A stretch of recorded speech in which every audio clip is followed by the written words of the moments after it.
Are we live? We got all the technical glitches taken care of. Yeah. I apologize that we are late. We're just doing our first one, and of course, nothing ever goes right the first time you try anything. Just see. I'm not even on live on this one, so let me just take a second here. Can't see it here. But anyways, is anyone here yet? 7 people are. 7 people are watching right now. 7 people are watching. Thank you so much for being patient and holding on. And thank you for the people that wrote in with their questions. We're here in my studio. If you've watched my video yesterday, you know that I've just moved back into my sewing room, and I'm showing you the clean side of it. The other side of it still stacked with all sorts of crazy boxes and bags and projects that still have to be organized. But yeah, this is my sewing table, and I think I'll start with one of the questions that was asked. What is the difference between modern versus traditional quilts? Well, the truth is there's not a defining line between traditional and modern. It's a continuous line. And over here you have quilts that are definitely traditional, and over here you have quilts that are definitely modern. And in the middle you've got this fuzzy area. The truth is there's no wrong way to make a quilt. So you shouldn't worry about whether you are traditional or modern. But one of the things that make a quilt modern is the choice of colors, and if there's the primitives and the Civil Wars that can come down as definitely traditional. But traditional also has a grid associated with it. So it's a block that's often just repeated, and it's either lined up in a pattern of, let's say, 4x4 or 5x5. It can be on point. Whereas a modern one, the grid can be gone, but there are very modern quilts that still have a grid, and it's the way they use the grid that makes it modern. So you have colors, you have shapes, you have the layout, there's a use of negative space, so there's this whole continuum of in between. That could be either one or the other, just depending on who's looking at it. I hope I've answered that question. Any questions? Any other questions about modern versus traditional? Can you see any? No, not yet, just because it is a bit delayed in terms of what you say and how they get it. But someone does ask a question about, do you have any ideas on how to price a hand or machine quilted quilt? Ooh, how to price them. When I have sold commissioned quilts, you have to be very careful to charge enough to cover for your time. So it's not just the fabric that you've purchased and the materials that go into it. It is your time, and that is most often the biggest factor in the price of a quilt. So just when you're pricing your materials, make sure that if you buy 5 yards, even if you only use 4 yards, you sell it because you bought the 5 yards. You also have to think of, you got in your car and drove to the store to pick it up, or is there shipping involved? So there's all the little things involved. You don't include the price of your rulers or your sewing machine, but there should be sort of a plug factor to have those with every single quilt as well. And then you have your time. And it's best with your first one just to do your best estimate, but keep track of every single moment that you spend on that quilt, and you'll be much better with your costing on your next quilt, because you'll find that there's so many hidden time suckers that you didn't anticipate when you first costed it out. When you make a mistake, there's always the backward steps. There's research that you have to do. There's There's the time to lay things out. You know, there's so much brain space involved that's not actually making the quilt, but thinking about how to make it well and efficiently. You also have to be sure that when you're costing it, that you realize that you're going to be making it over many, many days. There's only so many hours a day that you can quilt. So in the end, you'll be shocked at how much you should charge for a quilt. And just remember, the biggest factor is when you really cost it all out, you find out that the amount that people want to pay is not the price that you want to charge.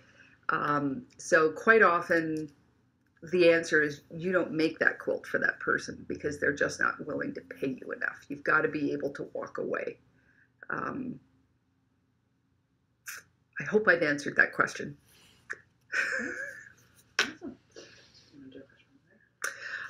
Sorry, I've lost them on here. Somebody asked about squaring up, and that's very hard for me to show here without things. Maybe I'll do a video, more involved video on that. But I find first of all, there's a difference. Where you're doing it makes a big difference on how you square up. If you're doing it on the floor, you have different options to doing it on the counter, because usually in a counter or an island, you cannot lay out the whole quilt at once. So what I like to do is a counter will normally be square. Hopefully whoever made it knew what they were doing and made your counter square. So that's the best thing to use when you're working with a counter. Use the corner of the counter to square it up, and then take the line as far as you can, and then turn it around and work that way. If you do have the luxury of a large floor, you can use the actual line of the boards to help you square up. Like if you've got tongue and groove, or just any floor that has a pattern on it, work with that line. I also have a laser line. Actually, I do have it here, right at my table. I have one of these that I use, that I got online. And when you turn it on, there's these, can you see the lines? Where are they? Oh, it's this way.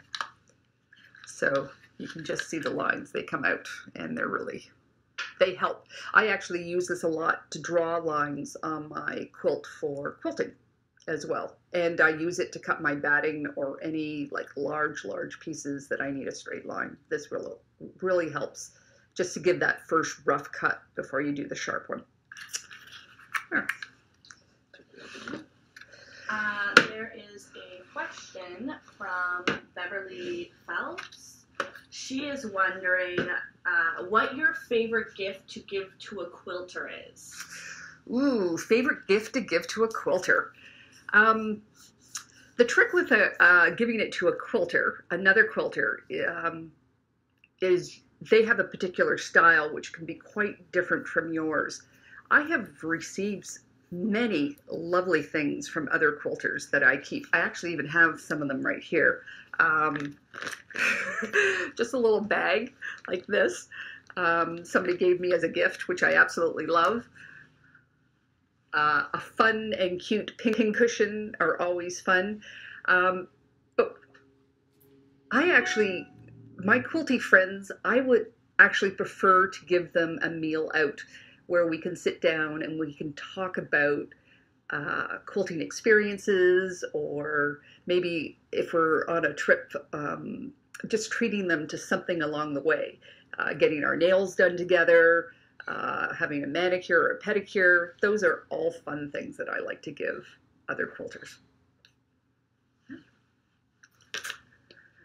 Quilty math. Quilty math is very, it depends on the item that you're making. If you're cutting any rectangles or squares, you are just adding a 1/2 inch to either measurement. The triangles and the half square triangles and the quarter triangles are a little bit more tricky, and I think I'll have to do a video on that one. That's a little bit hard just to explain out loud. And I think the visuals and the graphics will help you understand that a little bit more. Someone was saying that they hate making flying geese. I call them flying squirrels. Any quick hints? Actually, that is something that I'm working on right now for a video, because they're fiddly. They're fiddly, and when you use the 4-at-1 method, you get 2 good ones, you get one that's too big, and you get one too small. So I'm diving deep in that one. So look for a video on that coming up. What other crafts do you do? I have done, of course, knitting and crocheting. I do like embroidery. I like anything that puts my brain to good use, but I don't really have a lot of time to do anything but quilting right at the moment, which feeds a lot of what I enjoy doing. I like the math, I like the colors, I love the colors, and now I'm making YouTube videos, so it's always a mental effort trying to come up with new ideas. And I mean, there's so many possibilities with quilting. I do have on my list of things to do before the end of the year to make a garment. I used to make all of my clothes, and I haven't done it in many, many years. And it is a job that I have on my list of things to do before the end of the year. So people are starting to ask so many questions now. So one of them asked, quilting retreats, worth the price? Oh, yes. But you can be fussy about which one you go to. There's different types of retreats. There is the retreat where you just grab a couple of friends and you go off to a cottage for a weekend and you all put money in a hat to pay for cleaning. But those are a lot of fun. And then you have the larger retreats. I'm actually planning one. I've taken over the reins for one for the Southwestern Modern Quilt Guilds. We meet in the Elmhurst Inn next year. 40 people, sold out within days, and it is so much fun. It is so much fun. You can't put a label on what makes it fun, but it's what everybody brings to the table. Like, you can be in a group where nobody wants to participate, or you can be in a group where everybody wants to participate. So be choosy about what quilt retreats you want to spend your money on. Not all of them, I think, are worth the money. So be choosy. Find out who's going, what events are planned. Think about what you want to accomplish at a retreat. One of the wonderful things about the Elmhurst Inn is that all the meals are taken care of, but we pay a premium for that. So you just sort of balance them up. Is that worth it? And you do normally have to lug your sewing machine all that way. So there's a lot of equipment that you've got to take. Is it worth taking all your stuff to another location to do it? And for me, that's a resounding yes.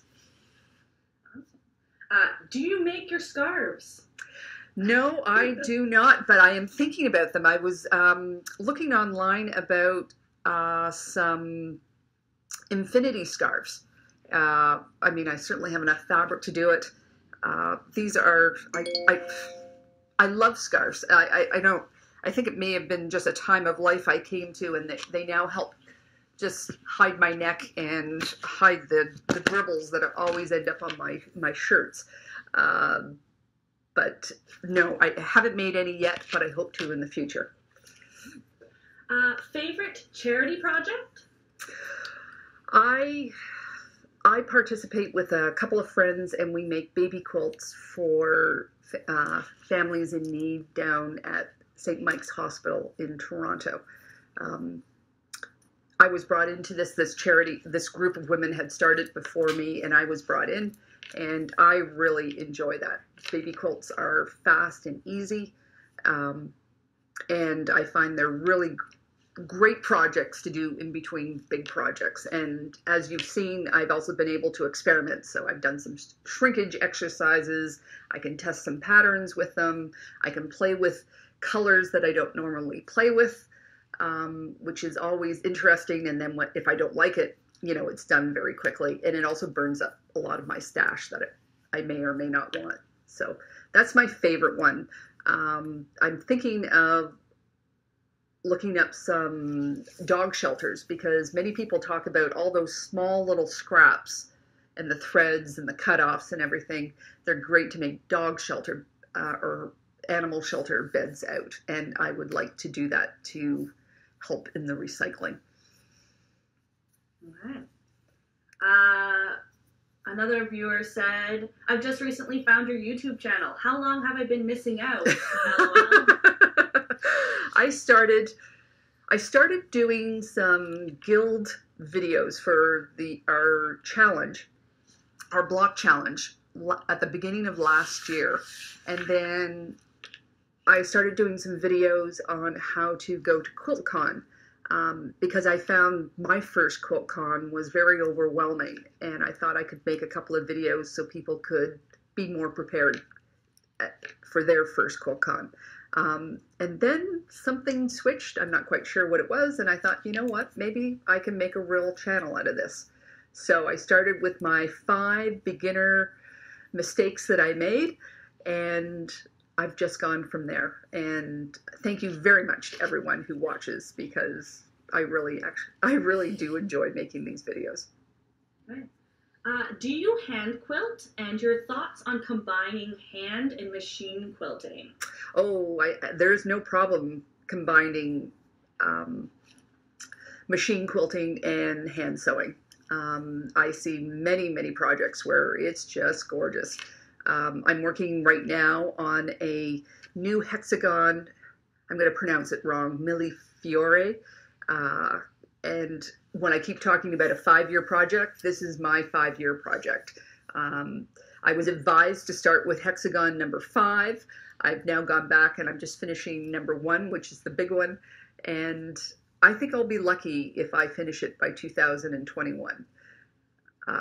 I do love embroidery. I don't get enough chance to do that, but I love when I see embroidery on quilts. And anything goes. There's absolutely no rules. I know people that hand sew their whole quilt and, and then machine put on the binding, or vice versa. So no rules. Have you ever made a quilt that you didn't like how it turned out? Oh, yes.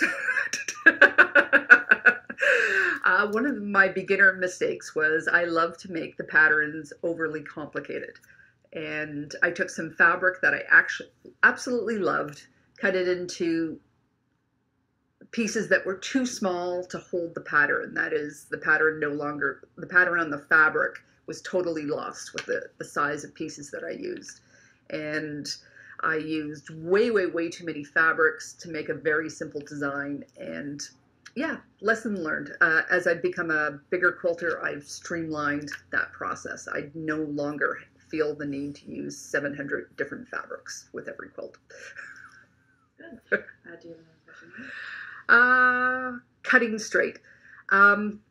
I don't think I'm the best person to be answering questions about cutting straight. There's been a lot of really good videos online about cutting straight. One day I'll probably put in a couple of my cents worth into a video, but I think that the most important thing about cutting straight is focus. Like, you cannot be talking to somebody in the other room while you're doing it. Look at what you're doing, and just before you cut, breathe. Just take a breath, let it out, and then cut. And I find that makes a big difference. Okay, we'll do 1 or 2 more questions, and then that's 30 minutes. Wow. I know. Do you buy fabric online? I do.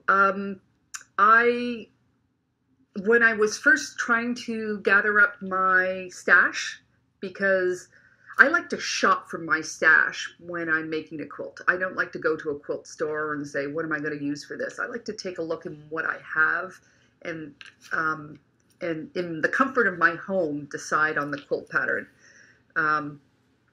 So I was trying to build up a stash so it was large enough to do what I wanted to do.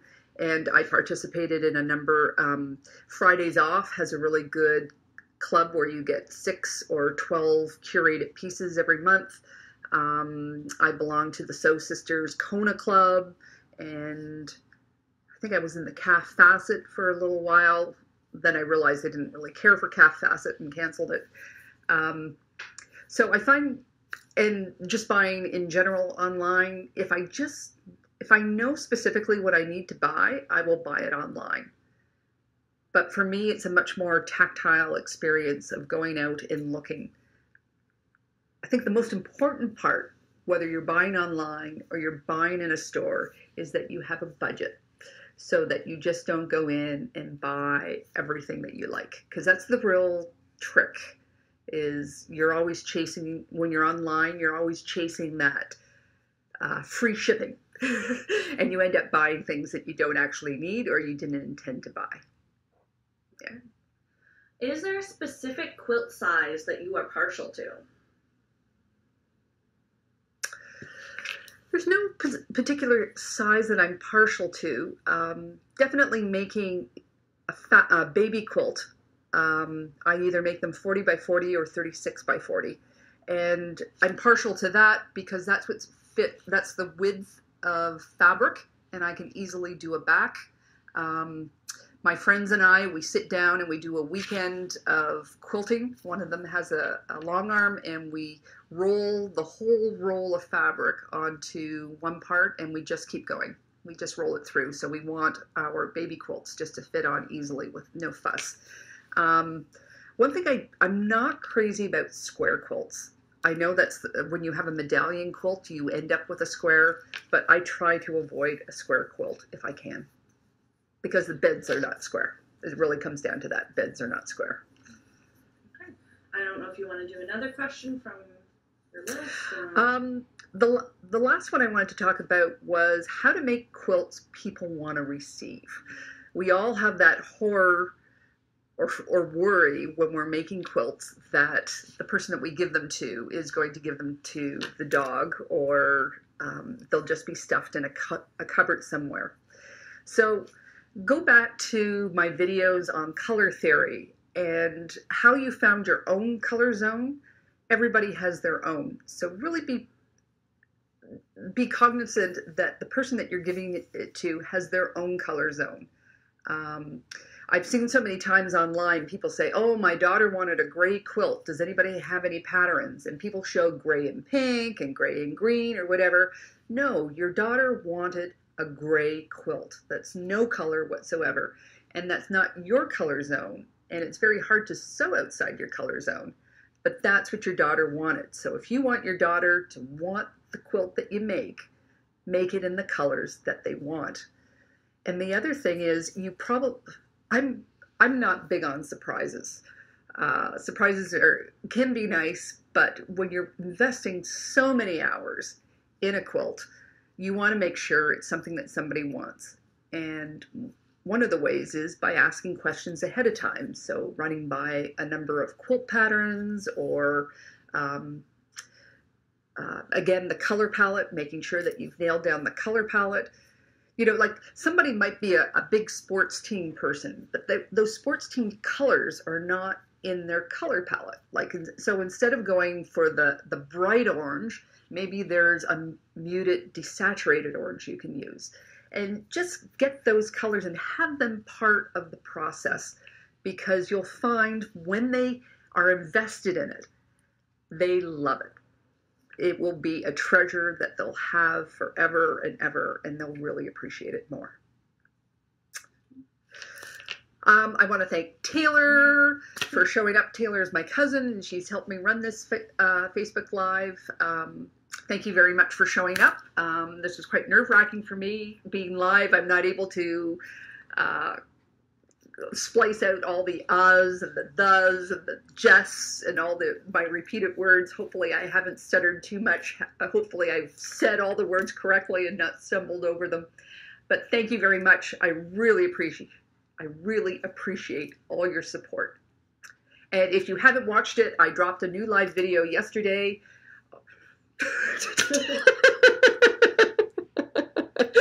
And it was on how to make, let me just show them. We've got a couple of them right here. How to make wonderful storage containers out of foam board. So you make them do the job you need them to do. So take care, and I will see you next time. Oh, sorry, one last thing. UFO challenge. UFO challenge. We will be starting a UFO challenge in a couple of weeks. Because this is my first Facebook group, I am going to limit the size to, I think we've decided on 50 people. So stay tuned to the Facebook page here, and I will be making a formal announcement then, and you can sign up and get working on those UFOs. Take care. See you next time.